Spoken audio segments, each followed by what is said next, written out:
Surat district કોર્ટને ઉડાવી દેવાની ધમકી મળી હતી, જે બાદ સુરક્ષા એજન્સીઓ દ્વારા હાથ ધરવામાં આવેલી સઘન તપાસ બપોરે પૂર્ણ થઈ ગઈ હતી, જેમાં કોઈ પણ પ્રકારની શંકાસ્પદ વસ્તુ નથી મળી. સુરત ડિસ્ટ્રિક્ટ કોર્ટને મોડી રાત્રે 2 વાગ્યે અંગ્રેજીમાં મેલ કરી RDXથી ઉડાવી દેવાની ધમકી આપી હતી. જ્યારે કોર્ટના કર્મચારીઓએ સવારે ફરજ પર આવીને આ મેલ તપાસ્યો ત્યારે તેમાં કોર્ટ બિલ્ડિંગને વિસ્ફોટોથી ઉડાવી દેવાની ગંભીર ચેતવણી લખેલી હતી, જેનાથી તંત્રમાં દોડધામ મચી હતી. કોર્ટમાં બ્લાસ્ટની ધમકી મળ્યા બાદ સુરક્ષા એજન્સીઓ દ્વારા હાથ ધરવામાં આવેલી સઘન તપાસ બપોરે પૂર્ણ થઈ ગઈ હતી, જેમાં કોઈપણ પ્રકારની શંકાસ્પદ વસ્તુ મળી નથી.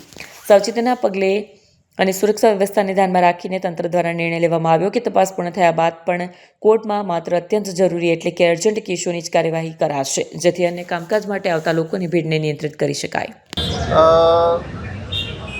સર, કઈ રીતનો મેલ મળ્યો છે? કઈ રીતનો? વહેલી સવારે 2 વાગે કોર્ટના મેલ ઉપર એક મેલ આવ્યો, અજાણો મેલ છે. એમાં લખનાર એ બધાની તપાસ કરવામાં આવશે, પોલીસને જાણ કરવામાં આવી છે. અને જેવો મેલ મળ્યો એટલે સ્ટાફે તરત જ વહેલી સવાર હતી 2-2:30 વાગે તો પણ તાત્કાલિક પ્રિન્સિપલ ડિસ્ટ્રિક્ટ જજ સાહેબને જાણ કરી અને તમામ સ્ટાફ અને પ્રિન્સિપલ ડિસ્ટ્રિક્ટ જજ ત્રિવેદી સાહેબ એક્શનમાં આવી ગયા. પોલીસને જાણ કરવામાં આવી અને અત્યારે કોર્ટ બિલ્ડિંગમાં બધું આ બાબતનું કોઈ અનિચ્છનીય બનાવ ના બને એટલાને માટે પોલીસનું ચેકિંગ ચાલુ છે, બોમ્બ સ્કોડ રૂ ને બધાનું, અને પ્રવેશબંધી રાખવામાં આવી છે એટલા વખત.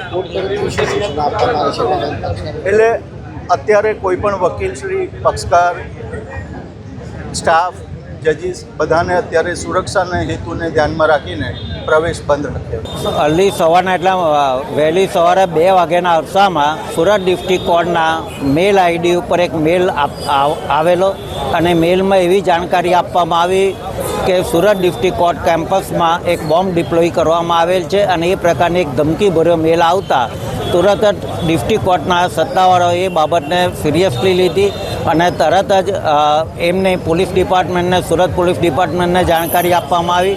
સુરત પોલીસ ડિપાર્ટમેન્ટે પણ એ બાબતને સિરિયસલી લઈને તરત જ છે તે પોલીસની ટીમ, ડોગ સ્કોડ, FSLની ટીમ અને બોમ્બ સ્કોડની ટીમ અને બાકીના જે કંઈ પણ સત્તાવાળા દ્વારા સુરત કોર્ટ કેમ્પસને અત્યારે ટોટલી ખાલી કરીને અત્યારે એમની તપાસની કામગીરી કરવામાં આવી રહેલી છે.